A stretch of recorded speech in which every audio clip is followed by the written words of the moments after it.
وبركاته نحمده ونصلي على رسوله الكريم أما بعد فأعوذ بالله من الشيطان الرجيم بسم الله الرحمن الرحيم يريدون ليطفئوا نور الله بأفواههم والله متم نوره ولو كره الكافرون هو الذي أرسل رسوله بالهدى ودين الحق ليظهره على الدين كله ولو كره المشركون صدق الله العظيم رب اشرح لي صدري ويسر لي أمري ওয়াহলুল উকদাতাম মিন লিসানি ইয়াফকাহু কওলি। প্রিয় ভাইরা, আমি সূরাতুস সফের দুটি আয়াত তেলাওয়াত করেছি। আমি আর কাল বিলম্ব না করে মূল আলোচনাতে চলে যাই। সূরা সফের দুটি আয়াত ৮ নম্বর এবং ৯ নম্বর দুটি আয়াত তেলাওয়াত করেছি। এই আয়াত দুটির আলোকে কিছু কথা আপনাদের সামনে উপস্থাপন করি আমি আমার আলোচনার সমাপ্তি করব ইনশাআল্লাহ। আয়াত দুটিতে আল্লাহ তাআলা বলছেন যে যারা ইসলামকে পছন্দ করে না, যারা ইসলাম বিরোধী শক্তি, যারা ইসলামের ধ্বংস চায়, তারা চায় তাদের মুখের ফুৎকারে ইসলামের আলোকে তারা নিভিয়ে দিবে। কিন্তু আল্লাহর ফায়সালা হচ্ছে আল্লাহ তার দ্বীনকে, দ্বীনের জ্যোতিকে পূর্ণরূপে বিকশিত করবেন, যদিও এটা কাফেররা অপছন্দ করে। সুবহানাল্লাহ। এবং তিনি আল্লাহ তাআলা রাসূলকে প্রেরণ করেছেন হেদায়েত দিয়ে, সত্য ধর্ম দিয়ে, দ্বীনে হক দিয়ে, যাতে করে মানব রচিত যত ধর্ম আছে, মতবাদ আছে, সবকিছুর কবর রচনা করে এগুলোর উপরে আল্লাহ তাআলা দ্বীন ইসলামকে বিজয়ী করতে পারেন, যদিও এটা মুশরিকদের কাছে খুব অসহনীয়। তাহলে এই আয়াত দুটি থেকে আমরা বুঝতে পারলাম যে ইসলামের বিজয় অবশ্যম্ভাবী। এই পৃথিবীতে ইসলামের বিজয়, অগ্রগতি, অগ্রযাত্রা কেউ ঠেকিয়ে রাখতে পারবে না। কিন্তু ইসলাম বিরোধীরা চায় ইসলামের অগ্রযাত্রাকে তারা নিভিয়ে দিবে, ইসলামের জ্যোতিকে মুখের ফুৎকারে নিভিয়ে দিবে। আওয়াজ করে বলেন তো, কাফিররা, ইসলাম বিরোধীরা মুখের ফুৎকারে আল্লাহর এই দ্বীনের জ্যোতি বা আলোকে কি কখনো নিভাতে পারবে? বলেন, কোশ্চিনকালেও পারবে না।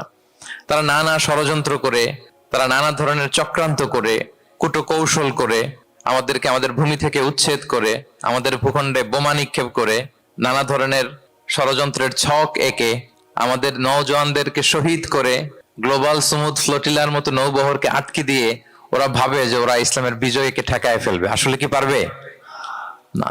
আল্লাহ বলেন, আমি ইসলামের জ্যোতিকে পূর্ণরূপে বিকশিত করবো। আল্লাহু আকবার। এটাকে কেউ ঠেকাতে পারবে না। তাহলে ইসলামের বিজয় অবশ্যম্ভাবী। এটা হচ্ছে আজকের আমার আলোচনার টপিক, যে ইসলামের বিজয় এটা অবশ্যম্ভাবী, অ্যাবসলিউটলি অ্যাবসলিউট, এটা হবেই, এটাকে কেউ ঠেকাতে পারবে না। ওয়াদাটা কার বলেন তো? সবাই একটু আওয়াজ করে বলুন, ওয়াদা কার? এটা আল্লাহর ওয়াদা, যে আল্লাহ তাআলা তার জমিনে তার দ্বীনকে তিনি বিজয়ী করবেন, ডমিনেন্ট করবেন, পাওয়ারফুল করবেন। পৃথিবীর কোন শক্তি ইসলামের এই বিজয়কে, অগ্রযাত্রাকে আটকাতে পারবে না। ইসলামের বিজয় সুনিশ্চিত। ইসলাম বিজয়ী হবেই, আপনাকে নিয়ে বা আপনাকে ছাড়া, আমাকে নিয়ে কিংবা আমাকে ছাড়া। আই রিপিট, আমি আবারও বলছি, ইসলামের বিজয় হবেই হবে, আপনাকে সহ বা আপনাকে ছাড়া, আমাকে সহ বা আমাকে ছাড়া, বিজয় হবেই। সো আমি যদি এই মহাবিজয়ের একটা অংশীজন হতে পারি, এটা আমার জন্য লাখ। কি বলেন? এই বিজয়ের পার্ট যদি আমি হতে পারি, এই ভিক্টরির একটা পার্ট যদি, অংশ যদি হতে পারি, তো এটা আমার জন্য ব্লেসিংস, আমার সৌভাগ্য। ঠিক কিনা বলেন? এখন বলেন, আমরা সেই সৌভাগ্যের অধিকারী হতে চাই কি চাই না? হতে চাই না সবাই? আল্লাহ তাআলা কবুল করুক, আমরা পড়ে আমিন। তাহলে আল্লাহর ওয়াদা, ইসলামের বিজয় হবেই হবে, সুনিশ্চিত, কোনো সন্দেহ নাই। কেউ এই বিজয়কে ঠেকাতে পারবে না। ইসলামের বিজয় হবে, আমাকে নিয়ে বা আমাকে ছাড়া, আপনাকে নিয়ে বা আপনাকে ছাড়া, বিজয় হবেই। তবে আমরা যদি লেগে থাকতে পারি, এটা আমাদের জন্য সৌভাগ্যের। এবং আমরা যদি দেখি, আল্লাহ রাসূল সাল্লাল্লাহু আলাইহি ওয়া আলিহি ওয়াসাল্লাম তিনিও এরকম ভবিষ্যৎবাণী তিনি করে গিয়েছেন যে ইসলামের বিজয় অবশ্যম্ভাবী। মুসনাদে আহমদ ইবনে হাম্বলের হাদিস, তিনি বলেন, লা ইয়াবলুগান্না হাযাল আমরু মা বালাগাল লাইলু ওয়ান নাহার ওয়া লা ইয়াতরুকুল্লাহু বাইতা ওয়াবার ওয়া লা মাদার ইল্লা আদখালাহুল্লাহু হাযাদ দ্বীন। এই দ্বীন ইসলাম, এই লা ইলাহা ইল্লাল্লাহর বাণী পৌঁছে যাবে গোটা বিশ্বব্যাপী। যেখানে দিন হয়, রাত হয়, দিন রাত্রির আবর্তন পৃথিবীর যেখানে ঘটে, সেখানেই কালেমার বাণীকে পৌঁছে দিবে কে? এই পৃথিবীতে এমন কোন কাঁচা পাকা ঘর থাকবে না যে এই ঘরে লা ইলাহার বাণী পৌঁছাবে না। সুবহানাল্লাহ। পৃথিবীতে এমন কোন জায়গা থাকবে না, এটা হোক মরুভূমি, হোক জঙ্গল, হতে পারে পাহাড়, হতে পারে কোনো আদিবাসী নৃগোষ্ঠী থাকে, পৃথিবীর এমন কোন জায়গা থাকবে না যেখানে লা ইলাহার বাণী পৌঁছাবে না। পৌঁছে যাবে। সহিহ মুসলিমের আরেক বর্ণনায় আল্লাহ রাসূল সাল্লাল্লাহু আলাইহি ওয়া আলিহি ওয়াসাল্লাম তিনি বলেন, ইন্নাল্লাহা যাওয়ালি আল আরবা ফারাআইতু মাশারিকাহা ওয়া মাগারিবাহা ওয়া ইন্না মুলকা উম্মতি সায়াবলুগু মা যুবিয়া লি মিনহা। তিনি বলেন, আল্লাহ তাআলা গোটা বিশ্বটাকে ছোট করে একটা রেপ্লিকা বানিয়ে আমার চোখের সামনে তুলে ধরেছেন। আমি পৃথিবীর প্রাচ্য পাশ্চাত্য সবটুকুন দেখেছি, আর আমি যদ্দূর দেখেছি ঠিক তদ্দূর কালিমার বাণী পৌঁছে যাবে। সুবহানাল্লাহ পড়বেন না? তার মানে গোটা বিশ্বব্যাপী ইসলামের সুমহান বাণীকে পৌঁছে দিবে কে? আল্লাহ পৌঁছে দিবেন। আল্লাহর ওয়াদা আর নবী আলাইহিস সালামের ভবিষ্যৎবাণী। তো ইসলামের এই বিজয়ের অংশী যেন আমরা হতে পারি, আল্লাহ আমাদেরকে তৌফিক দান করুক। আপনি যদি বর্তমান পৃথিবীর দিকে তাকান তাহলে দেখবেন যে ইসলামের বিরুদ্ধে এত ষড়যন্ত্র, এত কনস্পাইরেসি, এত অত্যাচার, অপারেশন, এত কিছুর পরেও ইসলাম হচ্ছে world's fastest growing religion right নাও।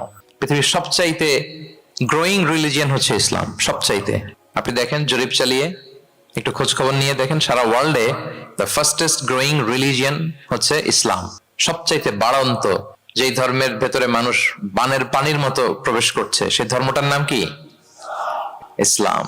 মানুষ প্রবেশ করছে বানের পানির মতো। আপনি পশ্চিমা বিশ্বে দেখেন, প্রতি জুমাবারে অনেক অমুসলিম, নন মুসলিম, ইহুদি, খ্রিস্টান, এইথিস্ট, সংশয়বাদী, অ্যান্টাগনিস্ট, তারা এসে শাহাদা বাণী পড়ে মুসলমান হয়ে যাচ্ছে প্রতি জুমাবার।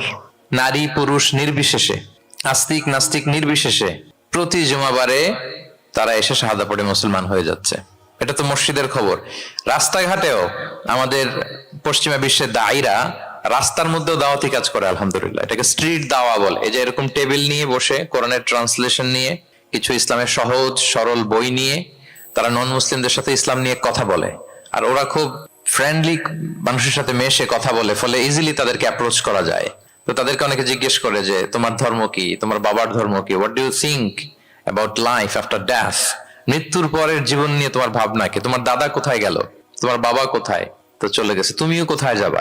এইভাবে যখন জিজ্ঞেস করে নন মুসলিমদেরকে, তাদেরকে যখন ভাবায়, ভাবাতে ভাবাতে ভাবাতে ভাবাতে ইসলামের বাণীগুলো যখন তাদের সামনে পেশ করে, তারা যখন কনভিন্সড হয়, অনেক খ্রিস্টিয়ান, অনেক জুইশ, অনেক নন মুসলিম ওই রাস্তার ওই দাওয়া কাজের মধ্যে, স্ট্রিট দাওয়াতেই ওইখানেই ঘোষণা দেয় আশহাদু আল্লা ইলাহা ইল্লাল্লাহ ওয়া আশহাদু আন্না মুহাম্মাদান আবদুহু ওয়া রাসূলুহু। রাস্তায় আধা ঘন্টা দাওয়া কাজের মধ্যেই ওরা কনভিন্সড হয়ে মুসলমান হয়ে যায়। হ্যাঁ, ওয়ার্ল্ডস ফাস্টেস্ট গ্রোয়িং রিলিজিয়ন। গোটা বিশ্বব্যাপী এভাবে ইসলামকে আল্লাহ তাআলা ছড়িয়ে দিচ্ছেন, গোটা বিশ্বব্যাপী ছড়ায় যাচ্ছে। কেউ এর অগ্রগতিকে থামায় রাখতে পারবে না, অসম্ভব। দেন কোশ্চেন হচ্ছে, এত এত ধর্ম থাকতে, এত এত ডক্ট্রিন থাকতে, মতভেদ থাকতে ইসলামের গ্রোথ এত বেশি কেন? গোটা বিশ্বতে দেখি মুসলমানরা মার খায়। ফিলিস্তিনে মার খাচ্ছে, আরাকানে মার খাচ্ছে, কাশ্মীরে মার খাচ্ছে, সব জায়গায় আমরা অপ্রেসড। তারপরেও মানুষের এত অ্যাট্রাকশন কেন ইসলামের প্রতি? ইসলাম থেকে তো মানুষ ভয়ে ভাগার কথা ছিল। ইসলামোফোব যেভাবে তারা ডিজাইন করেছে ওয়ার্ল্ড ওয়াইড, ইসলামের ব্যাপারে একটা ভীতি যেভাবে আন্তর্জাতিকভাবে ছড়িয়ে দেওয়া হয়েছে, এখন তো ইসলাম থেকে দূরে যাওয়ার কথা ছিল, কি বলেন? কিন্তু তার বিপরীতে বানের পানির মতো মানুষ ইসলাম ধর্মে ঢুকছে, লা ইলাহা পড়ে তারা সৌভাগ্যবান হচ্ছে। এর কারণটা কি? আজকে আমরা এই কারণটা উদ্ধার করবার চেষ্টা করবো, যে কেন হওয়ার কথা ছিল ইসলামের কথা শুনলে মানুষ ভয় পাবে না, সে নন মুসলিমরাই ইসলামের সুশীতল সুমহান বাণীর নিচে আশ্রয় নিচ্ছে। এর কারণটা কি? এই কারণগুলো আজকে আমরা বলবো। যে সমস্ত কারণে ইসলামের এই জয় জয়কার, যে সমস্ত কারণে অমুসলিমরা ইসলামের প্রতি অ্যাট্রাক্টেড হচ্ছে, যে সমস্ত কারণে মানুষ অন্য ধর্ম ছেড়ে মুসলিম হওয়ার জন্য পাগল পাড়া, এই কারণগুলো আজকে আমরা একটু অ্যানালাইসিস করব। এর মধ্যে এক নাম্বার কারণ হচ্ছে, আমার সুপ্রিয় দক্ষিণ কোরিয়া প্রবাসী ভাইয়েরা, এক নাম্বার কারণ হচ্ছে ইসলাম বা ইসলামী যে মতবাদ, এটা হচ্ছে ভেরি ন্যাচারাল। আমাদের ধর্মটা হচ্ছে ভেরি ন্যাচারাল রিলিজিয়ন। এটা খুবই স্বভাবজাত, খুবই স্বভাবজাত, রুচিসম্মত আর কি, পরিবেশ সম্মত, স্বাস্থ্যসম্মত, রুচিসম্মত, স্বভাবজাত। এটা মানতে, শুনতে, বুঝতে খুব সহজ। এটা আমাদের জীবনের সাথে খুব যায়। আরবিতে এটাকে বলে দীনুল ফিতরা। কি বলে? দীনুল ফিতরা, মানে এটা ফিতরাতের ধর্ম। এই ধর্মের উপরই মানুষকে আল্লাহ তাআলা তৈরি করেছেন। এটা যখন সুন্দরভাবে কারোর সামনে প্রেজেন্ট করা হয়, এটা তার কাছে এলিয়েন মনে হয় না, বরং বেশ আপন মনে হয়। এর কারণ হচ্ছে রুহের জগতে আমরা এরকম একটা কনফারেন্সে জয়েন করেছিলাম। সাইয়েদনা আদম আলাইহিস সালামের পৃষ্ঠদেশ থেকে যারা আমরা বনি আদম হয়ে পৃথিবীতে আসবো, তাদের রুহগুলোকে একত্রিত করে আল্লাহ এরকম একটা কনফারেন্সে কভেনেন্ট করেছিলেন, চুক্তি। তিনি আমাদের জিজ্ঞেস করেছিলেন যে আলাস্তু বিরাব্বিকুম, আমি কি তোমাদের রব নই? আমরা তখন স্বীকারোক্তি দিয়ে এসেছিলাম, আমরা বলেছিলাম ক্বালু বালা শাহিদিনা, হ্যাঁ আপনি আমাদের রব। তার মানে রুহের জগতেই আমরা আমাদের রবকে চিনে এসেছি, ইসলামকে চিনে এসেছি রুহের জগতেই। ফলে দুনিয়াতে যখন কেউ সুন্দর করে কোনো অমুসলিমের সামনে ইসলামকে পেশ করে, প্রেজেন্ট করে, তার কাছে ইসলামকে বড্ড চেনা চেনা লাগে, ইসলামকে বড্ড আপন আপন লাগে। কারণ ইসলাম তার কাছে নতুন না, সে তো অনেক আগে ইসলামের সাথে পরিচিত হয়ে এসেছে। সুবহানাল্লাহ। রুহের জগতেই সে ইসলামকে চিনে এসেছে, ইসলামের সাথে একটা ইন্টারাকশন তার রুহের জগতেই ছিল। ফলে দুনিয়াতে যখন চমৎকার ভাবে কারোর সামনে ইসলামকে প্রেজেন্ট করা হয়, ইসলামকে তার কাছে অপরিচিত লাগে না, এলিয়েন মনে হয় না, বরং বড্ড আপন আপন লাগে তার কাছে ইসলামকে। ফলে সহজে সে ইসলামকে গ্রহণ করতে পারে। তাহলে এটাকে বলা হয় ফিতরাত। ফিতরাতাল্লাহিল্লাতী ফাতারান নাসা আলাইহা লা তাবদীলা লিখালকিল্লাহ। আল্লাহর প্রকৃতির অনুসরণ করো। আল্লাহ বলেন যে প্রকৃতির উপর আল্লাহ তাআলা মানুষকে বানিয়েছেন, আল্লাহর সৃষ্টি কাঠামোতে কোনো পরিবর্তন নেই। তাহলে সবাই এই ফিতরাত ইসলামের উপরই জন্মায়। অন্য হাদিসে আল্লাহ রাসূল সাল্লাল্লাহু আলাইহি ওয়াসাল্লাম বলেন যে মা মিন মাউলুদিন ইল্লা ইউলাদু আলাল ফিতরাহ ফাআবাওয়াহু ইউহাউবিদানিহি আও ইউনাসসিরানিহি আও ইউমাজ্জিসানিহি। মানে সব মানুষ ইসলামের উপর জন্মায়, পরে তার মা বাবারা হয়তো তাকে ইহুদি বানায় বা হিন্দু বানায় বা অগ্নি উপাসক বানায়, কিন্তু তার আসল ধর্ম হচ্ছে ইসলাম। আওয়াজ করে বলেন তো, আসল ধর্ম কি? আসল ধর্ম ইসলাম। সে ফিতরাতের উপর জন্মগ্রহণ করেছে, এমনিতেই বাই ডিফল্ট তার মনটা ইসলামের দিকে টানে। এই পৃথিবীতে যা কিছু ভালো, যা কিছু কল্যাণকর, যা কিছু আমাদের সাথে খাপ খায়, সুইট করে, সহজে সুইটেবল হয়, এটাই ফিতরাত। এটাই কি? ফিতরাত। তো সব মানুষ ফিতরাতের উপর জন্মেছে, ইসলামের উপর জন্মেছে। মেরাজের রাতে রাসূল সাল্লাল্লাহু আলাইহি ওয়াসাল্লামকে দুইটা পেয়ালা দেয়া হয়েছে। তিনি বললেন উতি চুবি ইনা আইন, আমাকে জিব্রাইল আলাইহিস সালাম দুইটা বাটি দিল বা পেয়ালা দিল। ফি আহাদিহিমা লাবান ওয়া ফিল আখারি খামর। এর একটার মধ্যে ছিল দুধ আর একটা মদ। আমি দেখতে পাচ্ছিলাম না কোনটাই কি। আমাকে যখন দেয়া হলো ফা আখাযতুল লাবান, আমি দুধের বাটি নিলাম। তখন জিবরিল আলাইহিস সালাম বললেন আসবতাল ফিতরাহ, আপনি ফিতরাতটাই নিয়েছেন, মানে যেটা ভালো ওইটাই নিয়েছেন, যেটা আপনার সাথে সুইট করে ওইটাই নিয়েছেন। সুবহানাল্লাহ পড়েন। তাহলে ইসলাম হচ্ছে দ্বীনুল ফিতরাহ, এটা ফিতরাতি ধর্ম, এটা অতিরিক্ত চাপিয়ে দেয়া না, এটাই আমাদের ধর্ম। এজন্য ইসলামকে প্রেজেন্ট করলে আমাদের সামনে সুন্দরভাবে, এটা আমাদের কাছে অস্বাভাবিক মনে হয় না, খুবই স্বাভাবিক মনে হয়, ভেরি ন্যাচারাল মনে হয় ইসলামকে আমাদের কাছে। এটা হচ্ছে ফিতরাতের ধর্ম। এই কারণে অমুসলিমরা ইসলামের প্রতি আকৃষ্ট হচ্ছে, কারণ ইসলাম মানা, ইসলাম বোঝা, ইসলামকে প্র্যাকটিস করা মানুষের জন্য সহজ। এটা স্বভাবজাত ধর্ম তার, এটা ভেরি ন্যাচারাল, প্রাকৃতিক, রুচিসম্মত, স্বভাবসম্মত। এজন্য ইসলামের প্রতি মানুষ আকৃষ্ট হয়। এই পয়েন্টটাকে সবাই বুঝতে পেরেছেন? দ্বীনুল ফিতরা বুঝতে পেরেছেন সবাই? আচ্ছা, এটা হচ্ছে ন্যাচারাল রিলিজিয়ন, এই কারণে মানুষ আকৃষ্ট হয়। 2 নাম্বার, ইসলামের প্রতি এত আকৃষ্ট হওয়ার কারণ হচ্ছে দ্য ইউনিভার্সালিটি অফ ইসলাম। আরবিতে এটাকে বলে আল উমুম, মানে ইসলামের সার্বজনীনতা। ইসলাম হচ্ছে ভেরি ওপেন মাইন্ডেড রিলিজিয়ন, সবাইকে অ্যাকোমোডেট করতে পারে। পৃথিবীতে যত ফেইথ আছে, Islam is more accommodative than any other faith. যে কোনো ফেইথ বা বিশ্বাসের চেয়ে ইসলাম ভেরি অ্যাকোমোডেটিভ, সবার জন্য খোলা। The door of Islam is open for everybody 24/7। যখনই কেউ আসতে চায় ইসলামে, ওয়েলকাম। একজন খ্রিস্টান ভাই যদি বলে যে আমি মুসলিম হতে চাই, তার জন্য কোনো বাধা আছে বলেন? আমাদের পক্ষ থেকে কোনো না আছে নাকি? আচ্ছা, কোন ইহুদি যদি বলে মুসলিম হব, কোনো সমস্যা? কোন নাস্তিক যদি বলে, কোন পাহাড়ি নৃগোষ্ঠী চাকমা যদি বলে, কোনো সমস্যা আছে? কিন্তু আপনি যদি বলেন যে আমার ইহুদি হতে বড্ড মন চায়, আমি এখন মুসলিম তো আমি ইসলাম ছেড়ে দিয়ে ইহুদি হতে চাই, ইহুদি হতে পারবেন? পারবেন না। যদি জেনে না থাকেন জেনে নেন, চাইলেই কেউ ইহুদি হতে পারে না। ইহুদি হতে হয় বাই বর্ন, জন্মসূত্রে। তাও আবার বাবা ইহুদি হইলে হবে না, কি আজীব তামাশা। মা ইহুদি হইতে হবে। ইহুদি মায়ের পেট থেকে যদি কেউ জন্মায় তাইলে সে ইহুদি। কিন্তু আমাদের ধর্মে এরকম নিয়ম আছে বলেন তো? না। তাহলে ইসলামটা হচ্ছে সার্বজনীন, এখানে কোনো সাম্প্রদায়িকতা নেই, কারণ ইসলাম সকল সম্প্রদায়ের জন্য এসেছে। আলহামদুলিল্লাহ পড়েন। ইসলামের সাম্প্রদায়িকতা আছে না, এটা সকল সম্প্রদায়ের জন্য এসেছে। যেমন দেখেন, ইসলামের রব আল্লাহ তাআলাকে আল্লাহ কিভাবে পরিচয় করায় দিচ্ছেন। আল্লাহ বলছেন সূরা ফাতিহার শুরুতে, আমরা প্রতিদিন এটা রিসাইট করি, আমরা পড়ি আলহামদুলিল্লাহি রাব্বিল, সবাই পড়েন আলহামদুলিল্লাহি রাব্বিল আলামিন। প্রশংসা সেই আল্লাহর যিনি হচ্ছেন রব্বুল আলামিন, মানে জগৎ সমূহের রব। তিনি সবার রব। কার রব? সবার রব। তিনি কিন্তু বলেন না আলহামদুলিল্লাহ রব্বিল মুসাল্লিন, তিনি শুধু মুসল্লিদের রব বলছে। রব্বিল মুসলিমিন, শুধু মুসলিমিনদের রব বলছে। হ্যাঁ, রব্বুল হাজিন, শুধু হাজি সাহেবদের রব বলছে না। তিনি কি বলছেন? রব্বিল আলামিন। তাহলে তিনি গোটা জগতের রব, সবার রব তিনি।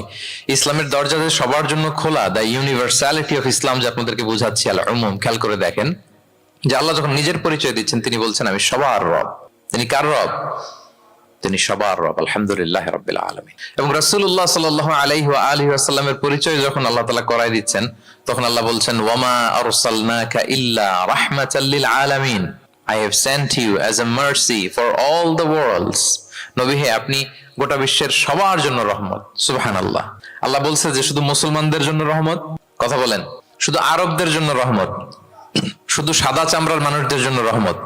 শুধু পুরুষদের জন্য রহমত? রহমত কাদের জন্য বলেন তো দেখি, বুঝে থাকলে। আল্লাহর হাবিব সাল্লাল্লাহু আলাইহি ওয়াসাল্লাম কাদের জন্য রহমত বলেন তো সবাই? সবার জন্য রহমত। দেখেন ইউনিভার্সালিটি অফ ইসলাম, ইসলাম যে সবার জন্য। আচ্ছা, আল্লাহ সবার, রাসূলও সবার। এবার ইসলামের কিতাব কোরআনের দিকে যদি খেয়াল করি, কোরআনের পরিচয় দিতে যে আল্লাহ তাআলা বলেছেন, ইন হুয়া ইল্লা যিকরা লিল আলামিন, নিশ্চয়ই কোরআনটা হচ্ছে জগৎবাসীর জন্য যিকরা, উপদেশ, রিমাইন্ডার। তাহলে কোরআনও সবার জন্য নাকি শুধু আমাদের? প্রিয় ভাইরা, কোরআন কি শুধু আমাদের বই? না, এটা হিন্দু ভাইদেরও বই, এটা নাস্তিকদেরও বই, এটা বুদ্ধিস্টদেরও বই, তাদের হেদায়েতের কথাও এখানে আছে। এটা সবার বই, এটার ওনারশিপ সবার, এটা আমাদের সবার। তাহলে দেখেন, আমাদের রব সবার, আমাদের রাসূল সবার, আমাদের কিতাব সবার। তাহলে ইসলামে কোনো সংকীর্ণতা নেই, ইসলামে কোনো সাম্প্রদায়িকতা নেই, কোনো সম্প্রদায়ের জন্য ইসলাম আসেনি, ইসলাম এসেছে সবার জন্য। আলহামদুলিল্লাহ পড়েন। তাহলে দ্য ইউনিভার্সালিটি অফ ইসলাম, এটা ক্লিয়ার না সবার কাছে? বুঝতে পেরেছেন? তাহলে কেন ইসলাম দ্য ফাস্টেস্ট গ্রোয়িং রিলিজিয়ন? গোটা বিশ্বে সবচাইতে বেশি গ্রো হচ্ছে ইসলামের। দুইটা কারণ বলে ফেলেছি। এক নাম্বার কি ছিল বলেন তো, মনে আছে কিনা কারো দেখি? Very natural religion. কে বলছে ন্যাচারাল? দেখি। এই মাশাআল্লাহ, কি উনি শুধু বুঝলো নাকি, আর বাকিরা বললেন না যে? এক নাম্বার কি ছিল? ন্যাচারাল। ইসলাম হচ্ছে ভেরি ন্যাচারাল রিলিজিয়ন, স্বভাবজাত, প্রাকৃতিক ধর্ম। আমাদের মনের সাথে, প্রকৃতির সাথে খাপ খায় না এরকম কোনো আইন বিধান ইসলামে নাই। গেল। দুই নাম্বার কি বললাম? জোরে।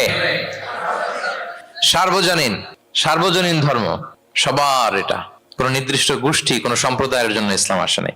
আচ্ছা, তিন নাম্বার হচ্ছে ফ্লেক্সিবিলিটি। ইসলাম অনেক ফ্লেক্সিবল একটা রিলিজিয়ন। আরবিতে এটাকে বলে আত-তাইসির, মানে ইসলামে কাঠিন্যতা নেই, ইসলামের বিধানগুলো সহজ। বলেন, ইসলামের বিধান মানতে আপনাদের কঠিন লাগে? আল্লাহ বলেন, ইউরিদুল্লাহু বিকুমুল ইউসরা ওয়ালা ইউরিদু বিকুমুল উসর। আল্লাহ তোমাদের জন্য সহজ চান, কঠিন চান না। আল্লাহ কি চায়? সবাই বলুন। আল্লাহ সহজ চায়, আল্লাহ কঠিন চায় না। আমরা অনেক সময় কঠিন করে দিনকে উপস্থাপন করি, জটিল করে দিনকে উপস্থাপন করি। ওমা জাআলা আলাইকুম ফিদ-দীনি মিন হারাজ। আল্লাহ তাআলা দিনে কোনো জটিলতা রাখেননি, কিন্তু আমরা খুব কঠিন করে উপস্থাপন করি। আল্লাহ বারবার বলেছেন সহজ সহজ সহজ, লা ইউকাল্লিফুল্লাহু নাফসান ইল্লা উসআহা। আল্লাহ সাধ্যের বাইরে কাউকে কিছু চাপিয়ে দেন না। আমাদের যদ্দূর সাধ্যে কোলায় ঠিক তদ্দূরই আল্লাহ চাপিয়ে দেন। সুবহানাল্লাহ।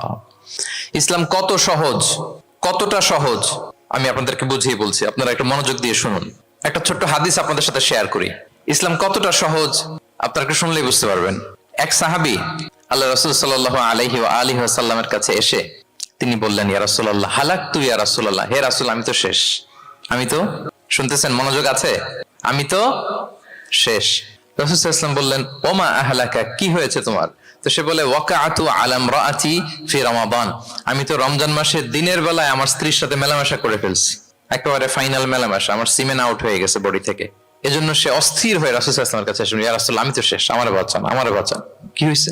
বলে, দিনের বেলায় রমজানে স্ত্রীর সাথে মেলামেশা, ইন্টিমেসি নিষেধ, আমি তো ইন্টিমেসিতে চলে গেছি, আমার কি হবে, আমারে বাঁচান। তো আপনারা জানেন যে ইচ্ছাকৃত যদি কেউ রোজা ভাঙে, আমি আপনাদেরকে বোঝাচ্ছি হচ্ছে ফ্লেক্সিবিলিটি। ইসলাম যে কতটা ফ্লেক্সিবল এটা আগে মাথায় রাখেন, যে what is the essence of flexibility in Islam. কতটা ফ্লেক্সিবল ইসলামের নিয়ম কানুন আর তাইসির।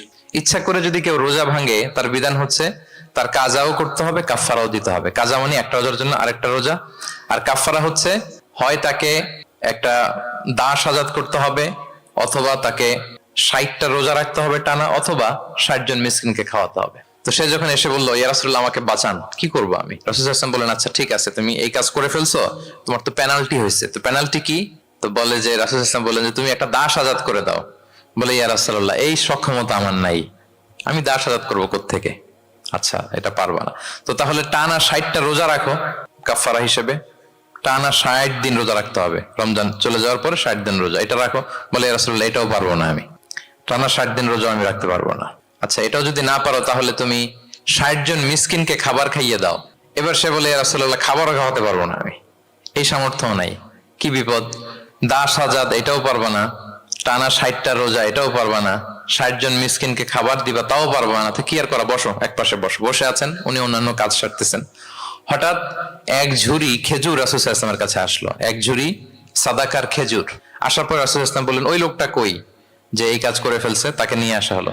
রাসূল সাল্লাল্লাহু আলাইহি ওয়াসাল্লাম বললেন, যাও, দাসও আজাদ করতে পারবা না, 60টা রোজাও রাখতে পারবা না, 60 জন মিসকিনকে খাবারও দিতে পারবা না, তাহলে এক ঝুড়ি খেজুর আমার দরবারে আসছে, চ্যারিটির সাদাকার খেজুর, যাও এগুলো গরিবদের মাঝে বিতরণ করে দাও, তাসাদ্দাক বিহা ফিল মাদিনা, মদিনায় বিতরণ করে দাও। এবার সে বলে, আলা আফকারা মিন্না ইয়া রাসূলুল্লাহ, ইয়া রাসূলুল্লাহ আমার চেয়ে গরিব কাউকে দিতে হবে? রাসূল ইসলাম বললেন, হ্যাঁ গরিব কাউকে দিবা। বলতেছে, এই পুরো মদিনাতে আমার চেয়ে গরিব আর কেউ নাই। কি বিপদ, তোমার চেয়ে গরিব আর কেউ নাই? বলতেছে, আমি সবচাইতে মদিনায় গরিব। বলতেছে, তাহলে কি আর করবা, যাও তুমিই খাও, নিয়ে যাও বাসায়, তুমি আর তোমার ফ্যামিলির সবাই মিলে এটা খাও। চিন্তা করেন, আসছিল পেনাল্টি দিতে, নিয়ে গেল এক ঝুড়ি, কথা বোঝা নাই, নিয়ে গেল এক ঝুড়ি খেজুর। দেখেন what is the flexibility of Islam. Islam কতটা ফ্লেক্সিবল, মানুষের সুবিধা অসুবিধাকে ইসলাম কতটা গুরুত্ব দেয়। আমরা ইসলামকে বোঝানোর ক্ষেত্রে, এক্সপ্লেইন করার ক্ষেত্রে এগুলো মাথায় রাখি না। তাহলে ইসলামের এই যে ফ্লেক্সিবিলিটি যখন কোনো নন মুসলিম দেখে, এই হাদিস যদি কোনো নন মুসলিম পড়ে, আপনি বলেন সে কি আর অন্য ধর্মে থাকতে পারবে? যে একটা ধর্ম এত ফ্লেক্সিবল হয় কি করে, এত ফ্লেক্সিবল। এভাবে আপনি যদি দেখেন যে রাসূল সাল্লাল্লাহু আলাইহি ওয়াসাল্লাম খুব সহজ করে দিন ইসলামকে উপস্থাপন করেছেন। কাউকে যখন তিনি কোনো দায়িত্ব দিয়ে কোথাও পাঠাতেন, তখন তিনি একটা বিখ্যাত কথা বলে দিতেন। সব সময় বলতেন যে, বাশশিরু ওয়ালা তুনাফিরু, ইয়াসসিরু ওয়ালা তুআসসিরু, তোমরা মানুষকে সুসংবাদ দাও দিনের ব্যাপারে, মানুষকে ভয় দেখিও না, দিন থেকে ভাগিও না। ইয়াসসিরু, তোমরা দিনকে সহজ করে প্রেজেন্ট করো, ইসলামকে জটিল করে মানুষের সামনে কখনো প্রেজেন্ট করো না। ফ্লেক্সিবিলিটি। আল্লাহ রাসূল সাল্লাল্লাহু আলাইহি ওয়া আলিহি ওয়াসাল্লাম তিনি একবার মসজিদে নববীতে বসা, এক বেদুইন আসলেন। বেদুইন, নোমাডিক গায়, বেদুইন যার মধ্যে সভ্যতার ছোঁয়া লাগেনি। তো সে মসজিদে ঢুকেই উঠে চড়ে আসলেন, উটটাকে মসজিদের পিলারের মধ্যে বেঁধে রাসূল সাল্লাল্লাহু আলাইহি ওয়াসাল্লামকে সালামও দিচ্ছে না। কি দিচ্ছে না? সালামও দিচ্ছে না, কথাও বলতেছে না। মসজিদে ঢুকে পিলারের মধ্যে উটটাকে বেঁধে 2 রাকাত নামাজ পড়া শুরু করছে। 2 রাকাত নামাজের পরে দোয়া করতেছে। কি দোয়া জানেন? দোয়ায় বলতেছে, আল্লাহুম্মা আরহামনি ওয়া মুহাম্মাদা ওয়া লা তারহাম মা'ানা আহাদা। মানে আল্লাহ তুমি শুধু আমাকে রহম করো আর মুহাম্মদ সাল্লাল্লাহু আলাইহি ওয়াসাল্লামকে রহম করো, আমাদের দুইজনের সাথে আর কাউরে তুমি রহম করো না। বেদুইন হলে যা হয়, তার যে এটিকেটস অফ দোয়া, দোয়ার যে আদব, অন্যের জন্য দোয়া করলে যে নিজের লাভ, এটা ভুলে গেছে। আপনারা এটা জানেন তো যে অন্যের জন্য দোয়া করলে লাভ? জানেন? আপনি যদি এক ভাইয়ের জন্য দোয়া করেন যে আল্লাহ সে অসুস্থ, তুমি তাকে সুস্থ করে দাও, ফেরেশতারা বলতে থাকে, আল্লাহ যিনি এই দোয়াটা করলেন তার কোনো অসুস্থতা থাকলে আগে তুমি তাকে সুস্থ করে দাও। ধরেন যে আপনার এক ভাই দারিদ্রের কষাঘাতে জর্জরিত, টাকা পয়সা না, আপনি দোয়া করলেন যে আল্লাহ আমার ভাইটা আর্থিক সমস্যায় আছে, তার আর্থিক সমস্যা দূর করে দাও। ফেরেশতারা দোয়া করে, আল্লাহ যিনি দোয়া করলো তার যদি আর্থিক সমস্যা থাকে তুমি আগে তার আর্থিক সমস্যা দূর করে দাও। সুবহানাল্লাহ, সুবহানাল্লাহ বিহামদি। তো এক লোক এই হাদিসের ফজিলত শুনে ইফতারির পূর্ব মুহূর্তে, যেহেতু দোয়া কবুল হয়, তার ওয়াইফ ইফতারি তৈরি করতেছে, এই হাদিসের ফজিলত শুনে এক লোক তার বন্ধুর জন্য দোয়া করতেছে যে আল্লাহ আমার বন্ধুটার তো এখনো বিয়ে হয় নাই, তুমি সুন্দরী রূপবতী একটা স্ত্রীর ব্যবস্থা করে দাও আল্লাহ আমার বন্ধুর। এই দোয়া শুনে তার স্ত্রী তো রেগে মেগে আগুন, সেই ইফতারি রেখে দিয়ে এসে বলে, এই এত বড় সাহস, কি দোয়া করো এসব উল্টাপাল্টা? স্বামী বলে, কি দোয়া উল্টাপাল্টা, কি দোয়া করলাম? আমি তোমার বন্ধুর জন্য দোয়া করছি যে আল্লাহ তারে তুমি রূপবতী সুন্দরী স্ত্রীর ব্যবস্থা করে দাও। তো ওয়াইফ বলে, এই তুমি কি মনে করছো আমি হাদিসটা জানি না যে অন্যের জন্য ভালো কোনো দোয়া করলে আগে এটা নিজের জন্য কবুল হয়? সুবহানাল্লাহ। দেখেন ইসলামের বিধান কত সুন্দর। আপনি অন্যের কল্যাণ কামনা করলে এটা, এই কল্যাণ ফিরে আপনার দিকে আসে আগে। সুবহানাল্লাহ। তো ওই বেদুইনের এটা জানা ছিল না, সে এসে দোয়া করতেছে, আল্লাহুম্মা আরহামনি ওয়া মুহাম্মাদা ওয়া লা তারহাম মা'ানা আহাদা, আল্লাহ তুমি শুধু আমারে রহম করো আর মুহাম্মদ সাল্লাল্লাহু আলাইহি ওয়াসাল্লামকে রহম করো, আমাদের দুজনের সাথে আর কাউরে রহম করো না। রাসূল সাল্লাল্লাহু আলাইহি ওয়াসাল্লাম তাকিয়ে বলেন, হায় রে, একটা প্রশস্ত বিষয়কে সে সংকীর্ণ করে ফেললো। আফসোস করে বলতেছে, কারণ আল্লাহর দরবারে রহমের কি কোনো ঘাটতি আছে বলেন তো? আল্লাহর দরবারে রহমতের কোনো কমতি আছে? নাই। রাসূল সাল্লাল্লাহু আলাইহি ওয়াসাল্লাম বলে, সে তো সবাইকে ইনক্লুড করতে পারতো। আচ্ছা গেল, দোয়া শেষে এবার সে মসজিদে নববীর মাঝখানে বসে পেশাব করা আরম্ভ করছে। এবার তো সাহাবারা রেগে মেগে আগুন, কি এত বড় সাহস, মসজিদে নববীর মাঝখানে পেশাব, সবাই উদ্ধত হচ্ছে, তাকে মারতে যাবে। রাসূল ইসলাম সবাইকে সামলালেন, থামালেন, বললেন, দাও, রাখো, ছাড়ো, আগে সারতে দাও। কারণ কেউ যখন ওয়াশরুম সারে মাঝখানে তাকে ডিস্টার্ব করা যায় না, এটা তার ক্ষতি হবে। রাসূল ইসলাম বললেন, রাখো, লেট হিম পাস ইউরিন, তাকে কাজ সারতে দাও। সে কাজ সারলো। এবার রাসূল ইসলাম বললেন, ও হারিকু আলা বাউলিহি সাজলান মিন মা, তার পেশাবের উপর এক বালতি পানি ঢেলে দাও। দিয়ে ফেললো। এবার রাসূল সাল্লাল্লাহু আলাইহি ওয়াসাল্লাম বললেন, ইন্নামা বুইসতুম মুয়াসসিরিন ওয়া লাম তুবআসু মুআসসিরিন। হে সাহাবারা, মনে রাখো তোমরা সহজপন্থী হিসেবে প্রেরিত হয়েছে, তোমরা কট্টরপন্থী হয়ে পৃথিবীতে প্রেরিত হও নাই। সুবহানাল্লাহ। তাহলে যে কোনো জিনিসের সলিউশন আপনার সহজভাবে করতে হবে, এটাকে জটিল বানানো যাবে না। আমরা অনেক সময় জটিল থেকে জটিল করি। তখন এই বেদুইনকে রাসূল সাল্লাল্লাহু আলাইহি ওয়াসাল্লাম ডেকে বললেন, আচ্ছা তুমি যে কাজটা করলে, মসজিদে নববীর মাঝখানে পেশাব করলে, এটা কি ঠিক হলো? তুমি কি জানো এটা আল্লাহর ঘর, এটা আমাদের মদিনার কমিউনিটির ইবাদতগাহ, এখানে আমরা আল্লাহর ইবাদত করি, আল্লাহর জিকির করি, আল্লাহর কিতাব তেলাওয়াত করি, এটা কি তোমার ঠিক হলো? এইভাবে যখন আদর দিয়ে পরম মমতায় তাকে বুঝিয়ে বলা হলো, সে লজ্জিত হয়ে মাথা নিচু করে ফেললো। সুবহানাল্লাহ। রাসূল সাল্লাল্লাহু আলাইহি ওয়াসাল্লামের কাছে ক্ষমা চাইল। তাহলে প্রিয় সুধী, আপনি কোমলতা, ভালোবাসা দিয়ে যা জয় করতে পারবেন, কঠোরতা দিয়ে সেটা পারা যায় না। খেয়াল রাখবেন, ভালোবাসা দিয়ে যেভাবে আপনি মানুষের হৃদয় জয় করতে পারবেন, কঠোরতা দিয়ে পারবেন না। এজন্য ইসলাম ফ্লেক্সিবিলিটিতে বিশ্বাস করে। ফ্লেক্সিবিলিটি, লা ইউকাল্লিফুল্লাহু নাফসান ইল্লা উসআহা। আল্লাহ সাধ্যের বাইরে কাউকে কখনো কিছু চাপিয়ে দেয় না। এজন্য ইসলামকে সহজ করে উপস্থাপন করতে বলেছেন তিনি। মুআয ইবনে জাবাল রাদিয়াল্লাহু তাআলা আনহুকে রাসূল সাল্লাল্লাহু আলাইহি ওয়াসাল্লাম একবার ইমাম বানিয়ে পাঠালেন একটা এলাকায়। তো ওই এলাকার লোকেরা ছিল শ্রমজীবী সাহাবী, শ্রমজীবী। উট ব্যবহার করে সেখান থেকে কুয়া থেকে পানি নিয়ে খেজুর গাছের মধ্যে দিত। সারাদিন যখন কষ্ট করতো, হার্ড ওয়ার্কিং করতো, বিকেলে ক্লান্ত হয়ে পড়তো। তো উনি মাগরিবের নামাজে সূরা বাকারা দিয়ে একবার তেলাওয়াত শুরু করলেন। সূরা বাকারা কোরআনের সবচাইতে ছোট সূরা নাকি সবচাইতে বড়? তো উনি যখন বাকারা দিয়ে নামাজ শুরু করলেন, এক শ্রমজীবী সাহাবী এসে আর কন্টিনিউ করতে পারছেন না, এত লম্বা কেরাত কিভাবে পারবেন, তো ক্লান্ত, শ্রান্ত, পরিশ্রান্ত। উনি রেগে নামাজ ছেড়ে দিয়ে একা একা নামাজ পড়ে রাসূল সাল্লাল্লাহু আলাইহি ওয়াসাল্লামের কাছে যে অভিযোগ করলেন, নালিশ করলেন। বললেন, ইয়া রাসূলুল্লাহ, দেখেন এমন একজনকে ইমাম করে আমাদের এলাকায় অ্যাসাইন করেছেন, উনি মাগরিবের নামাজে পড়তেছেন সূরা বাকারা, আর আমরা সবাই শ্রমজীবী, কৃষিজীবী মানুষ। রাসূল সাল্লাল্লাহু আলাইহি ওয়াসাল্লাম রেগে গেলেন। মুআয ইবনে জাবালকে ডেকে বললেন, মুআয আফাতানুন আনতা ইয়া মুআয, তুমি কি ফিতনা ছড়াচ্ছ সমাজে? তোমাকে পাঠিয়েছি কমিউনিটির ইউনিটি ধরে রাখার জন্য। আফাতানুন আনতা ইয়া মুআয, হে মুআয, তুমি কি সাব্বিহ ইসমা রাব্বিকাল আ'লা এই সূরা পারো না? ওয়াশ-শামসি ওয়া দুহাহা এই সূরাটা পারো না? ওয়াদ-দুহা ওয়াল-লাইলি ইযা সাজা এটা মুখস্থ নাই? এই ছোট ছোট সূরাগুলো থাকতে তুমি বাকারা দিয়ে পড়তে গেলা কেন? সুবহানাল্লাহ, সুবহানাল্লাহ, আল্লাহু আকবার। দেখেন ইসলাম কতটা ফ্লেক্সিবিলিটিতে বিশ্বাসী। সহজ করে ইসলাম সবকিছু উপস্থাপন করে। এজন্য নন মুসলিমরা যখন দেখে যে ইসলামের মধ্যে এরকম ফ্লেক্সিবিলিটি আছে, তারা ইসলামের প্রতি আকৃষ্ট হয়। আলহামদুলিল্লাহ। আচ্ছা বলেন তো, বিয়েতে মোহরানা দেয়া কি? সবাই বলুন। একজন বলছে ফরজ। সবাই বলুন, বিয়েতে মোহরানা দেয়া কি? ওয়া আতুন নিসা সাদাকাতিহিন্না নিহলা। সানন্দ চিত্তে স্বামীদেরকে আল্লাহ বলছেন, তোমরা তোমাদের মোহরানা ডৌরি দিয়ে দাও, দিতেই হবে। অনেকে এটা দেয় না, ঠিক না, দিয়ে দিতে হবে। তো দেয়া ফরজ। মোহরানা দেওয়ার মতো অর্থ এক সাহাবীর নাই। এক সাহাবী বলেন, ইয়া রাসূলুল্লাহ, বিয়ে করব, মোহরানা আছে? নাই। তো না থাকলে কি বিয়ে করবা কি করে? এখন যাকে পছন্দ করছে ওই নারীকে জিজ্ঞেস করতেছে, তুমি কি কোরআন পারো? মেয়ে বলে, না, আমি তো কোরআন পারি না। তো যে সাহাবী বিয়ে করবেন ওনাকে বলেন, তুমি কোরআন পারো? হ্যাঁ, আমি তো অনেকগুলো সূরা পারি। তখন রাসূল সাল্লাল্লাহু আলাইহি ওয়াসাল্লাম ওই কন্যাকে, মেয়েকে ডেকে বললো যে, তুমি তো সূরা পারো না, তোমার হবু হাজবেন্ড অনেকগুলো কোরআনের সূরা পারে, তো তোমাকে তোমার স্বামী প্রতিদিন কিছু না কিছু সূরা মুখস্থ করাই দিবে, এটাই হয়ে যাবে তোমার বিয়ের মোহর। তাহলে বলেন তো সহজ না কঠিন? অজু করে নামাজ পড়া কি? সবাই বলুন ফরজ। কিন্তু ধরেন অজুর পানি নাই, তখন তায়াম্মুম করে পড়লেও কবুল করবে কে? আল কিয়াম ফিস সালাহ, দাঁড়িয়ে নামাজ পড়া কি? ফরজ। দাঁড়াতে পারছেন না, বসে বসে পড়লে কবুল করবে কে? বসতেও পারেন না, শুয়ে পড়লেও কবুল করবে কে? তাহলে বলেন তো ইসলামের বিধান কি কঠিন না সহজ? ফ্লেক্সিবিলিটি আর তাইসির। ইসলামের এই ফিচারটার কারণে, এই বৈশিষ্ট্যের কারণে অমুসলিমরা ইসলামের প্রতি আকৃষ্ট হয়, যে ইসলামের বিধানগুলো এত ফ্লেক্সিবল। এটা হচ্ছে মূল বিধান, না হইলে এটা, না হলে অপশন, না হলে এই অপশন। মানে সমাজের সাথে খাপ খাইয়ে নেয়ার মতো, সহজে মানুষ এটাকে এক্সিকিউট করার মতো সব বিধান আল্লাহ তাআলা রেখে দিয়েছেন। সুবহানাল্লাহ। তাহলে এই বিষয়গুলোর কারণে মুসলিমরা ইসলামের প্রতি আকৃষ্ট হয়। দ্য ফাস্টেস্ট গ্রোয়িং রিলিজিয়ন, মূল যে টপিক, মনে আছে তো আপনাদের? তাহলে 3টা কারণ অলরেডি বলে ফেলেছি, আরো 2টা বলবো, বলে শেষ করে দিব। এর মধ্যে প্রথমটা কি ছিল? ইসলাম ধর্মটা কেমন? ন্যাচারাল, ভেরি ন্যাচারাল রিলিজিয়ন, দীনুল ফিতরা। 2 নম্বরে সার্বজনীন, দ্য ইউনিভার্সালিটি অফ ইসলাম আল উমুম, এটা সবার জন্য এই ধর্মটা। 3 নম্বরে কি বললাম? ফ্লেক্সিবিলিটি। ইসলাম খুব ফ্লেক্সিবল, এটা সহজে মানা যায়, সহজে এটাকে পালন করা যায়, এজন্য অমুসলিমরা আকৃষ্ট হয়। 4 নম্বর হচ্ছে ব্যালেন্সড অ্যাপ্রোচ অফ ইসলাম। ইসলামের বিধানগুলো খুবই ব্যালেন্সড, ভারসাম্যপূর্ণ আর কি। এর মধ্যে পরিমিতি বোধ আছে। ভারসাম্য বোধ আছে, এটা ব্যালেন্সড। এই কারণে ইসলামের প্রতি মানুষ আকৃষ্ট হয়। এখানে বাড়াবাড়িও নাই, ছাড়াছাড়িও নাই, মাঝামাঝি।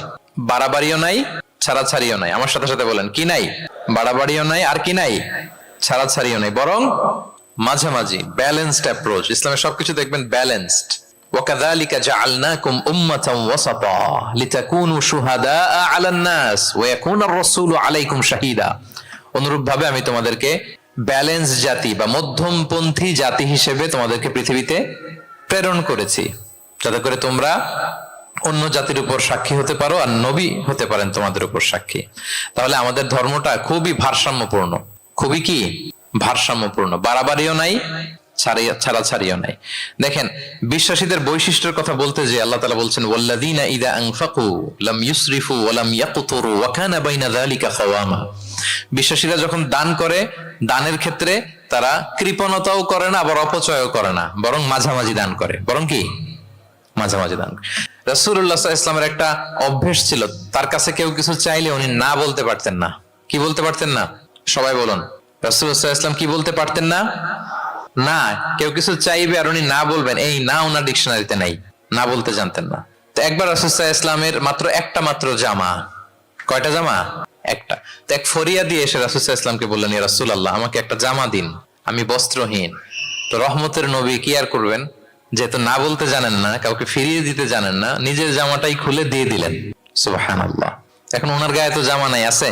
উনি জামাহীন অবস্থায় ঘরে বসে আছেন।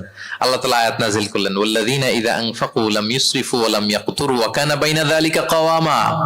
বিশ্বাসীরা যখন দান করে, তারা কৃপণতাও করে না, আবার বাড়াবাড়িও করে না, মাঝামাঝি থাকে, মধ্যম পন্থা। মানে বুঝাতে চাইলেন, আল্লাহ তাআলা এই কথা দিয়ে বুঝাতে চাইলেন, নবী হে, জামা যদি দুটো থাকতো তাহলে না হয় একটা দিতেন, দুটো যদি থাকতো একটা দিতেন। এখন ছিল কয়টা?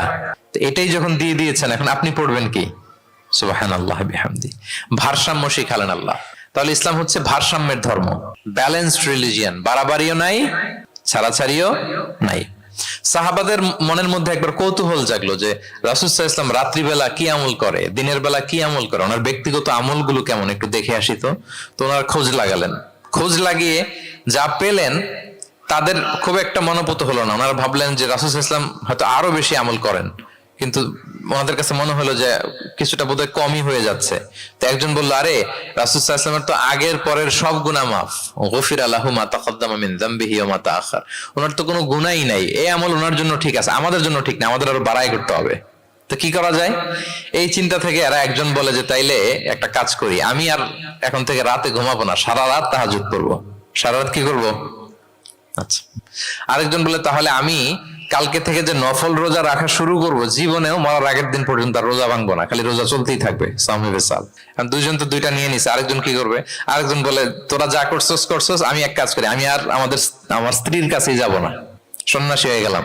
আর বউদের কাছে যাব না, সন্ন্যাসী জীবন, খালি আল্লাহ বিল্লাহ, ইবাদত, জিকির, আজকার, দোয়া দরুদ পড়তে পড়তে জীবন শেষ করে দেব। তিনজন তিনটা নিয়ে নিল।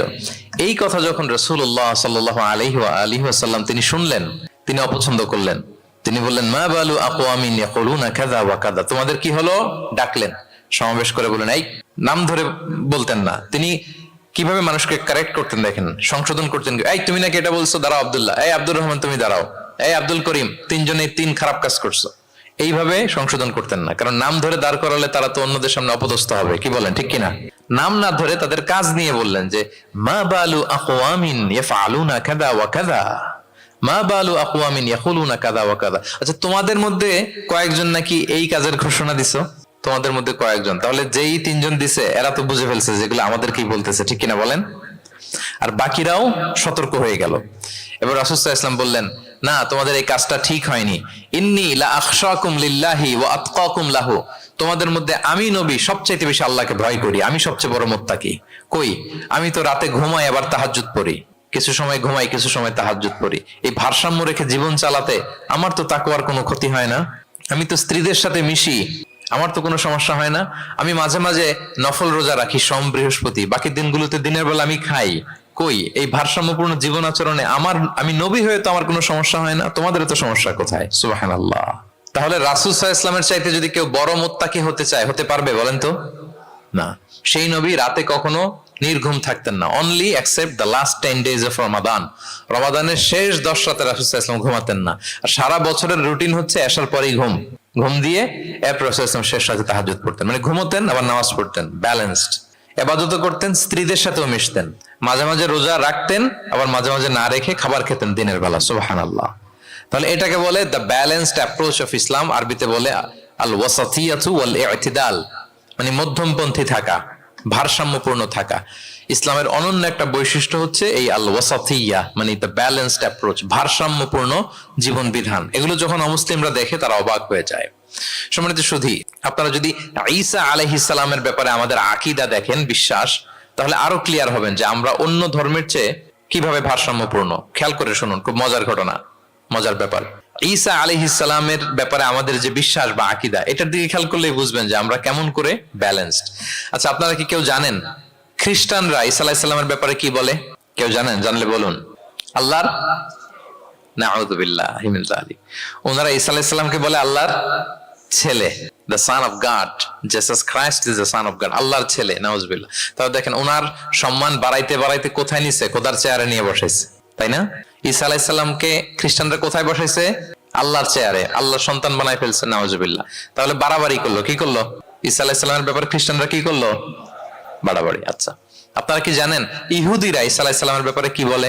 কেউ জানেন? তারা ঈসা আলাইহিস সালামকে ওয়ালাদুজ জিনা বলে, বাস্টার্ড বলে, নাউযুবিল্লাহ। কি বলে? জিনার সন্তান, মানে জারদ সন্তান বলে আল্লাহর এই নবীকে ইহুদিরা। তাহলে ওনাকে অপমান করতে করতে ছাড়াছাড়ি, যেটা নামাতে নামাতে কত নিচে নামাইছে দেখছেন? তাহলে এক ধর্ম ওনারে উঠাতে উঠাতে আল্লাহর চেয়ারে, আর এক ধর্ম ওনারে নামাতে নামাতে জমিনের নিচে। আমরা কি বলি ঈসা আলাইহিস সালামের ব্যাপারে? দেখেন, আমরা বলি ঈসা আলাইহিস সালাম হচ্ছে আব্দুল্লাহি ওয়া রাসূলুহু, তিনি আল্লাহর বান্দা এবং আল্লাহর রাসূল। আল্লাহর বান্দা বলার মধ্য দিয়ে আমরা খ্রিস্টানকে রিফিউট করি, খ্রিস্টান কমিউনিটিকে, তোমরা যে আল্লাহর চেয়ারে নিয়ে বসাইছো এটা ভুল, ওইখানে না, আরো নিচে নামাইতে হবে, উনি আল্লাহর বান্দা। আর রাসূলুহু, সম্মানিত রাসূল বলে আমরা ইহুদিদেরকে রিফিউট করি, তাদের জবাব দেই যে না, তোমরা একজন নবীকে যে অপমান করে বলেছো উনি বাস্টার্ড, না, উনি রাসূলুহু, আল্লাহর প্রেরিত রাসূল, এই বলে ওনার সম্মানকে আমরা উপরে উঠাই। তাহলে একদল নিছিল ওইদিকে, ওইখান থেকে নিচে নামায় নিয়ে আসি, একদল মাটির নিচে ঢুকাই দিছে, ওইখান থেকে উপরে উঠাই নিয়ে আসি। তাহলে আমরা মাঝামাঝি থাকি। সুবহানাল্লাহ পড়বেন না? ঈসা আলাইহিস সালামের ব্যাপারে আমাদের আকীদা হচ্ছে মানহাজুল ওয়াসাতিয়াতি ওয়াল ইতিদাল, আমরা মাঝামাঝি থাকি। আচ্ছা, আমাদের যে বোনদের পিরিয়ড হয় প্রতি মাসে, মেনস্ট্রুয়েশনাল পিরিয়ড হয়, খ্রিস্টানরা কি করে জানেন? কোনো বাজ বিছান নাই, পিরিয়ড আর নন পিরিয়ডের কোনো বাজ বিছান নাই, সারা মাস তারা তাদের স্ত্রীদের সাথে ইন্টিমেসিতে যায়। আচ্ছা, মানে বাড়াবাড়ি করলো, ছাড়াছাড়ি করলো। আর ইহুদিরা কি করে জানেন? ইহুদিরা বোনদের যখন পিরিয়ড হয় স্ত্রীদের, তখন স্ত্রীদের সাথে কোনো কথাবার্তা, স্পর্শ কিছুই করে না, এদেরকে ঘর থেকে বের করে দেয়। তাদের আলাদা একটা ঘর থাকে, যে 5 দিন 7 দিন বোনদের পিরিয়ড হয়, ওই বাসায় থাকো, ওই রুমে, পিরিয়ড ভালো হয়ে যাবে, এরপর আমার এখানে আসবো। দেখেন, একদল করছে বাড়াবাড়ি, আরেক দল ছাড়াছাড়ি। কিন্তু ইসলামের কত সুমহান বিধান, কত সুমহান বিধান! পিরিয়ড চলাকালীন সব করা যাবে, কিন্তু ফাইনাল ইন্টিমেসি ছাড়া, আরবিতে যেটাকে বলে আল জিমা, এটা ছাড়া। তাহলে দেখেন, এই যে ঈসা আলাইহিস সালাম এবং এই যে বোনদের পিরিয়ডের যে বিধান, এক্ষেত্রে আমাদের ভারসাম্যপূর্ণ বিধান ফুটে ওঠে, যেটাকে বলে ব্যালেন্সড অ্যাপ্রোচ অফ ইসলাম, ইসলামের ভারসাম্যপূর্ণ বিধান। তো ইসলামের এই ব্যালেন্সড অ্যাপ্রোচ যখন অমুসলিমরা দেখে, তারা ইসলামের প্রতি আকৃষ্ট হয়ে যায়। আলহামদুলিল্লাহ। তাহলে কয়টা বললাম? 1 নম্বরে ন্যাচারাল রিলিজিয়ন, 2 নম্বরে দ্য ইউনিভার্সালিটি অফ ইসলাম, সার্বজনীন, 3 নম্বরে ফ্লেক্সিবিলিটি, তাইসির, সহজ ইসলামের বিধান, 4 নম্বরে ব্যালেন্সড অ্যাপ্রোচ, ভারসাম্যপূর্ণ, বাড়াবাড়িও নাই, ছাড়াছাড়িও নাই। 5 নম্বরে সর্বশেষ আল ইনসানিয়া, এটাকে বলে রিলিজিয়ন অফ হিউম্যানিটি, ইসলাম মানবতার ধর্ম। কিসের ধর্ম? ইসলাম মানবতার ধর্ম। যখন এটা দেখে মুসলিম রাত ধরে রাখতে পারে না নিজেকে। সুবহানাল্লাহ। প্রত্যেক শ্রোতা বলবেন, অল অডিয়েন্স একসাথে বলেন, ইসলাম কিসের ধর্ম? মানবতার ধর্ম। মানুষকে ইসলাম সবচাইতে মর্যাদা দেয়। একবার এক ইহুদির লাশ যাচ্ছিল রাসূল সাল্লাল্লাহু আলাইহি ওয়াসাল্লামের সামনে দিয়ে, এই লাশ দেখে, ইহুদির লাশ দেখে নবী সাল্লাল্লাহু আলাইহি ওয়াসাল্লাম দাঁড়িয়ে গেলেন। সাহাবারা বললেন, ইয়া রাসূলুল্লাহ ইন্নাহু ইহুদি, আপনি দাঁড়ালেন যে, এটা তো ইহুদির লাশ। রাসূল সাল্লাল্লাহু আলাইহি ওয়াসাল্লাম বললেন, আওয়ালাইসাত নাফসান, এটা কি মানুষ না? সুবহানাল্লাহ পড়বেন না? আওয়ালাইসাত নাফসান, হোক না ইহুদি, হোক না খ্রিস্টান, হোক না মাজুসি, অগ্নি উপাসক, সে তো মানুষ। তাকে মানুষ হিসেবে কনসিডার করে তাকে সম্মান দিতে যে আমি দাঁড়িয়েছি। সুবহানাল্লাহ বিহামদি। তাহলে মানবতাকে ইসলাম গুরুত্ব দেয়। মানুষকে ইসলাম কি করে? গুরুত্ব দেয়। আল্লাহ বলেন ওয়ালাকাদ কাররামনা বানি আদম, I have dignified the status of the sons of Adam. আমি বনি আদমের স্ট্যাটাসকে বাড়িয়েছি, মর্যাদাকে বাড়িয়েছি। মানুষ মাত্রই তার সম্মান আছে না নাই? দেখেন আল্লাহ আমাদেরকে এত সম্মানিত করেছেন, ঈমান আনার ব্যাপারে আমাদেরকে কোনো জোর জবরদস্তি করেন নাই, স্বাধীনতা দিয়েছেন। আমরা ফ্রি টু অ্যাকসেপ্ট ইসলাম। ফামান শাআ ফালইউমিন ওয়া মান শাআ ফালইয়াকফুর। যে চাইবে ঈমান আনবে, না চাইলে সে কুফরি করবে। তবে জেনে রাখো, ঈমান আনলে ফলাফল জান্নাত, আর কুফরি করলে পরিণাম জাহান্নাম। কিন্তু জোর করবো না আমি। লা ইকরাহা ফিদ্দিন, দ্বীনে জবরদস্তি নাই, বাড়াবাড়ি নাই, নো কম্পালশন ইন ইসলাম। কাউকে ফোর্স করে আপনি জোর করে ইসলামে আনলে হবে না। তাহলে এটা মানবতার ধর্ম। মানবতাকে ইসলাম সবচাইতে বেশি গুরুত্ব দেয়। যেমন ধরেন যে দুর্যোগ পীড়িত কোনো এলাকায় যদি আমরা ত্রাণ নিয়ে যাই, আমরা কি সেখানে দেখে দেখে শুধু মুসলিম ঘরে ত্রাণ দেই নাকি? ওখানে মুসলিম থাকলে মুসলিম দেই, হিন্দুরা যদি থাকে তাদেরকে দেই। আমরা যদি কোনো দুর্যোগপূর্ণ এলাকায় যাই, সেখানে নাস্তিক থাকলে তার ঘরে আমরা ত্রাণ পৌঁছে দেই। আমরা যদি কোনো উদ্ধার কর্মে অংশগ্রহণ করেছি, ধরেন যে আগুন লেগেছে, আপনি উদ্ধার কর্মতে অংশগ্রহণ করেন, এখন খুঁজে খুঁজে যার মাথায় টুপি আরে আপনি বাঁচাবেন নাকি? যার গালে দাঁড়িয়ে আরে বাঁচাবেন না, আপনি সবাইকে বাঁচাবেন। আল্লাহু আকবার। মানবতা যেখানে বিপন্ন সেখানেই ইসলামের সাপোর্ট আছে না নাই বলেন? যেখানেই মানবতা বিপন্ন সেখানে ইসলাম পৌঁছে যায়। কারণ ইসলাম হচ্ছে দ্য রিলিজিয়ন অফ হিউম্যানিটি। এটা মানবতার ধর্ম। মানুষ হিসেবে ইসলাম সবাইকে কনসিডার করে। মদিনাতে একবার ৬০ জন খ্রিস্টান পাদ্রী আসবে নাজরান থেকে। খ্রিস্টান পাদ্রী কোন ধর্মের? খ্রিস্টান। এখন তাদের সাথে এই ফরেন ডেলিগেট যখন আসবে, কোথায় বসবে? রাসূল সাল্লাল্লাহু আলাইহি ওয়াসাল্লাম ওইরকম জায়গা তো নাই। এখন না রাজা বাদশাদের প্যালেস থাকে, প্রাসাদ, এটা সেটা। কোথায় বসবে? এক সাহাবী বলে, ইয়া রাসূলুল্লাহ, আমার কাছে খেজুর পাতা আছে, এটা বিছাই দেই, এটা একটা আসন করে এখানে বসি। রাসূল সাল্লাল্লাহু আলাইহি ওয়াসাল্লাম বললেন, না, এটা কেমন হয়? আরেক দল বলে যে আমাদের তো একটু সূর্য হেলে গেলেই তো উহুদ পাহাড়ের ছায়া পাওয়া যায়, ওখানে নিয়ে বসি। রাসূল সাল্লাল্লাহু আলাইহি ওয়াসাল্লাম বললেন, না, এত দামি মেহমান, ওখানে বসা যায়? বলতে না বলতে ৬০ জন খ্রিস্টান পাদ্রী চলে আসছে। এখন রাসূল সাল্লাল্লাহু আলাইহি ওয়াসাল্লাম কোথায় বসতে দিবেন? উনি উপায়ন্তর না পেয়ে তাদের সবাইকে নিয়ে মসজিদে নববীর দরজা খুলে দিলেন। ৬০ জন খ্রিস্টানকে কোথায় ঢুকতে দিলেন? মসজিদে নববী। অনেক সিরাত গ্রন্থ এই বর্ণনাটাকে কভার করেছে। সিরা আল হালাবিয়া, জাদুল মাআদ ফি হাদি খায়রিল ইবাদ সহ অনেক সিরাত গ্রন্থে এসেছে ৬০ জন খ্রিস্টান মুসলমানদের নবীর তৈরি করা প্রতিষ্ঠিত মসজিদের নবীর ভিতরে ঢুকে মিটিং সেরেছে। এবং এক বর্ণনায় এমনও এসেছে, ইন দ্য মিন টাইম আসরের সময় ওদের যখন ইবাদতের সময় হয়েছে, রাসূল সাল্লাল্লাহু আলাইহি ওয়াসাল্লাম তাদেরকে ইবাদতের অনুমতি দিলেন। তারা তাদের কিবলা পূর্ব দিকে, ৬০ জন মিলে পূর্ব দিকে হয়ে তারা তাদের নিজেদের ইবাদত সেরেছে। সুবহানাল্লাহ। রাসূল সাল্লাল্লাহু আলাইহি ওয়াসাল্লাম এটা খ্রিস্টান না ইহুদি এটা কনসিডার করেন। রাসূল সাল্লাল্লাহু আলাইহি ওয়াসাল্লাম দেখেছেন তারা মানুষ। তারা কি মানুষ? যেমনি মানুষ মনে করে এক ইহুদির লাশ দেখে তিনি দাঁড়িয়ে গিয়েছেন আলাইহিস সালাতু ওয়াসসালাম। তাহলে ইসলাম মানবতাকে গুরুত্ব দেয়। এজন্য ইসলামকে বলা হয় রিলিজিয়ন অফ হিউম্যানিটি, আল ইনসানিয়া। এটা মানবতার ধর্ম। কিসের ধর্ম? এই পাঁচটা ইসলামিক ফিচার, ইসলাম ধর্মের এই 5টা ক্যারেক্টারিস্টিক্স বা ফিচার থাকার কারণে Islam is the fastest growing religion in the world right now. পৃথিবীতে সবচাইতে ইসলামের গ্রোথ বেশি। সবাই কালিমা শাহাদা পড়ে মুসলমান হয়ে যাচ্ছে নন মুসলিম দেশগুলোতে। আপনাদের সাউথ কোরিয়ার কথা আমি জানি না, আমি তো ওয়েস্টের অনেক দেশে গিয়েছি, অনেক জায়গায় আমাদের বন্ধুরা ইমাম খতিব হিসেবে আছে, তাদের কাছ থেকে শুনি রেগুলার নন মুসলিমরা, খ্রিস্টানরা তারা কালিমা পড়ে মুসলমান হয়ে যাচ্ছে। তাদের চার্চ গুলো তারা বিক্রি করে দিচ্ছে, চার্চ সেনাগগ গুলো বিক্রি করে দিচ্ছে। গত সপ্তাহে, তার আগের সপ্তাহে আমার জাপানে প্রোগ্রাম ছিল, এক মসজিদে আলোচনা করলাম, দেখি যে মসজিদটা খুব সুন্দর। আমি বললাম এত সুন্দর মসজিদ? বলে যে শেখ, এটা আগে ক্যাসিনো ছিল। ক্যাসিনো কি ছিল? ক্যাসিনো চিনেন তো? জুয়ার আসর বসতো আর কি এখানে। বলে যে আমরা ক্যাসিনো কিনে এটার মসজিদ বানায় ফেলছি। এই 5টা বিষয় থাকার কারণে অমুসলিমরা ইসলামের প্রতি আকৃষ্ট হচ্ছে। দেখি আরেকবার শুনি আপনাদের থেকে। 1 নম্বরে কি ছিল? এটা ন্যাচারাল রিলিজিয়ন, এটা প্রকৃতির ধর্ম, প্রাকৃতিক স্বভাবজাত। 2 নম্বরে এটা সার্বজনীন ধর্ম, দ্য ইউনিভার্সালিটি অফ ইসলাম। 3 নম্বরে ফ্লেক্সিবিলিটি আর তাইসির, এই ধর্মের বিধান মানা একেবারে সহজ, ব্যালেন্সড অ্যাপ্রোচ, এটা ভারসাম্যপূর্ণ একটা জীবন বিধান। 4 নম্বরে। 5 নম্বরে রিলিজিয়ন অফ হিউম্যানিটি, এটা মানবতার ধর্ম। কিসের ধর্ম? মানবতার ধর্ম। এই যে দেখেন এত সুন্দর যে ইসলাম, এইভাবে যদি আমরা প্রেজেন্ট করতে পারি নন মুসলিম আমার বন্ধুদের সাথে, কলিগদের সাথে, নেইবারদের সাথে, আমার ফ্রেন্ডসদের সাথে, ওরা ইসলামের ব্যাপারে আকৃষ্ট হবে না? বলেন। ধর্মে যদি নাও আসে, ইসলামের ব্যাপারে একটা পজিটিভ আউটলুক তো তার থাকবে, কি বলেন? তো এইভাবে ইসলামকে প্রেজেন্ট করার দরকার আছে না নাই? অ্যাট্রাকটিভ প্রেজেন্টেশনের অভাবে আমরা ইসলামের কথাকে তুলে ধরতে পারি না। ওরা যে মতবাদ, ওদের যে ডক্ট্রিন, ওদের যে আইডিওলজি, ওদের যে চিন্তা চেতনা, এই বস্তা পচা মতবাদকে ওরা সুন্দরভাবে বিউটিফাই করে, ফান্ডিং করে, এমন প্যাট্রনেজের সাথে গোটা বিশ্বে আনে, চোখ ধাঁধানো মনে হয়। কিন্তু আমাদের প্রপার প্রেজেন্টেশনের কারণে আমরা ইসলামকে নন মুসলিম বন্ধুদের কাছে তুলে ধরতে পারি না। এজন্য আমরা অমুসলিম দেশে যারা থাকি, এটা আমাদের সবার দায়িত্ব। We all are the ambassador of Islam in a non Muslim land. প্রত্যেকে আমরা ইসলামিক অ্যাম্বাসেডর। আপনাকে দেখে ওরা ইসলামকে জাজ করবে। আপনি যদি মিথ্যা বলেন তো আপনার গালে দিবে না, বলবে মুসলমানরাই এরকম, ঠিক কিনা? আপনি লেনদেনে যদি কারচুপি করেন, বলবে মুসলমানরাই এরকম। এজন্য আপনাকে অ্যাম্বাসেডরের ভূমিকা পালন করতে হবে নন মুসলিম দেশে। এবং নন মুসলিম দেশে স্থায়ীভাবে যদি কেউ থাকতে হয়, তার দাওয়াতের নিয়তে থাকতে হবে। It's a must, I repeat. অমুসলিম দেশে ব্যবসা করতে যাবেন অস্থায়ীভাবে, ওকে। চাকরি, ওকে। চিকিৎসা পারপাস, ওকে। পড়াশোনা, ওকে।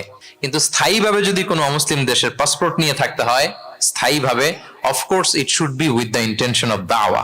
দাওয়াতে নিয়তে থাকতে হবে। যেমনটি রাসূল সাল্লাল্লাহু আলাইহি ওয়াসাল্লাম সাহাবারা ইসলামের সুমহান বাণীকে প্রচার করার জন্য অমুসলিম ভূখণ্ডে ছড়িয়ে পড়েছেন। এজন্য যারা পাসপোর্ট পেয়ে গেছেন সাউথ কোরিয়ার, অথবা এদেশে আছে নাকি সিস্টেম পাসপোর্ট পাওয়ার? আছে? আচ্ছা, যারা পেয়েছেন বা প্রসেসিং এ আছেন যে আমি এদেশের পাসপোর্ট নিব, অফকোর্স আপনার দাওয়াতি নিয়তে থাকতে হবে যে আমি ইসলামকে ছড়ায় দিব, এই নিয়তে আছি, তাইলে থাকাটা বৈধ। তা না হলে অমুসলিম ভূখণ্ডে কোনো মুসলিম স্থায়ীভাবে বসবাস করতে পারবে? রাসূল সাল্লাল্লাহু আলাইহি ওয়াসাল্লামের ভয়ঙ্কর ধমক আছে একটা, তিনি বলেছেন আনা বারিউন মিন কুল্লি মুসলিম ইয়কিমু বাইনা আযহুরিল মুশরিকিন।